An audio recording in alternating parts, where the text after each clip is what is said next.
When CNN's Awa Damon, Neil Hallsworth and Tim Crockett ventured into the streets of Homs, it's just non-stop gunfire. they were met by the sounds of war and scenes of desolation. It's not deserted. There's thousands of people there. There are, and a lot of them are staying indoors. The mosques were putting out messages, actually, when the bombardment started, telling people to not live on the upper floors of their buildings, to try to stay away from windows, to try to find protected rooms inside their homes. A lot of families that also moved into bunkers.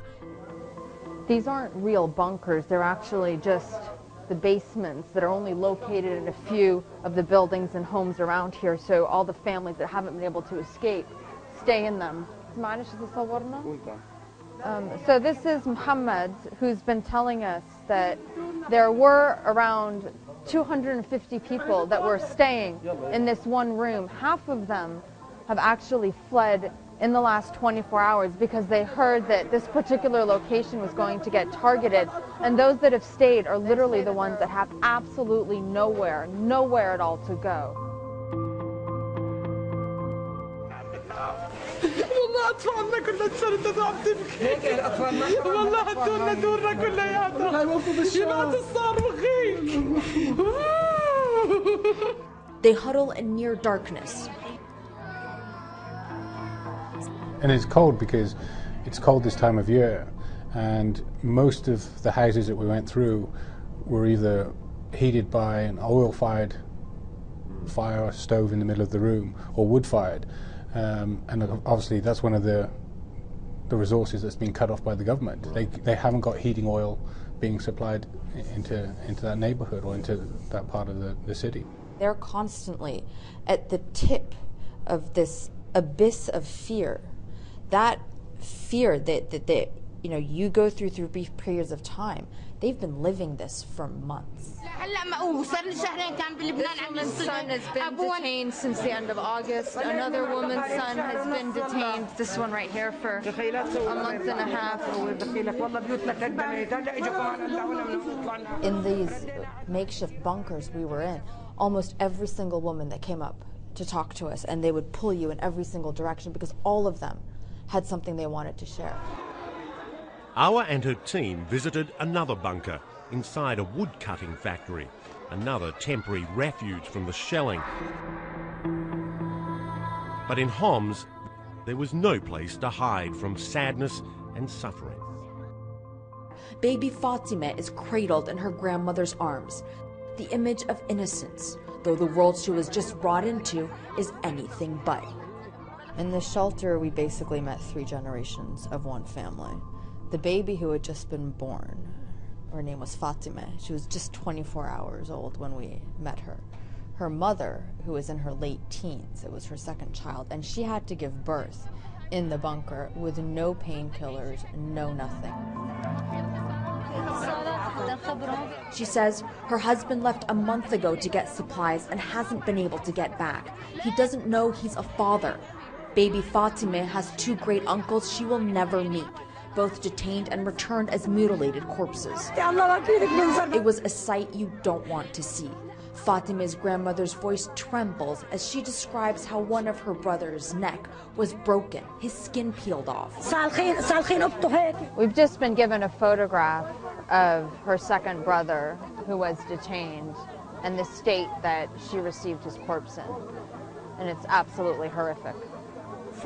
شو اسمه الاخر ما بنعرف الاخر نحن بدنا النهايه يعني ضلوا عنا بس يعني احنا بدكم انت الله بيحمينا بحسنتكم ما بعرف شو بيصير ضلوا عنا فيكم طلعوا شو بنضل ما في حدا خوف والله خايفه. They'd all lost husbands, brothers, who knows. At one point, it was like being in a bunker full of widows and orphans. Safa's brother and husband were killed when a round struck their home 10 days ago, but she can hardly pause to grieve. And I remember looking at this woman and wondering how it is that she's able to even form a cohesive sentence, How is she even able to speak logically? How is she not completely beside herself with grief and ripping her hair out? Well, it's because she has to keep it together because she has kids and they're living in a bunker. She has no choice. Just been given this book that has a list of all of the names of everyone here. There's 315 of them marked next to each one, the age, whether or not they need basics like diapers, baby's milk, which is in short supply, of course. And this here is a list of the medicines that they need, and a lot of it is very basic, painkillers and things to deal with cold, flu, especially for the children. You feel helpless. You feel like you want to do something. I mean, yeah, I felt that I wanted to go back in there with a team of medical specialists with everything that we could carry to try and help support them. This woman is in complete tears. She doesn't want us to use her name. She doesn't want to show her face. Another woman was holding her baby, who's just crying. She's saying, he has a fever, he's sick, feel his face. There's no medicine for him.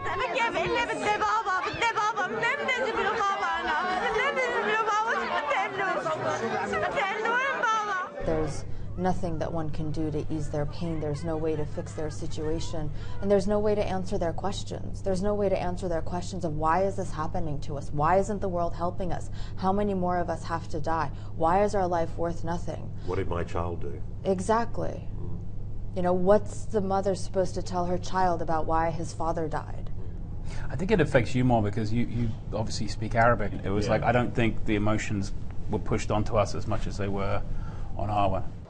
Emotion's an important part of storytelling. You're looking at our team and looking at Arwa, who's a great professional. You could see that this was really impacting her.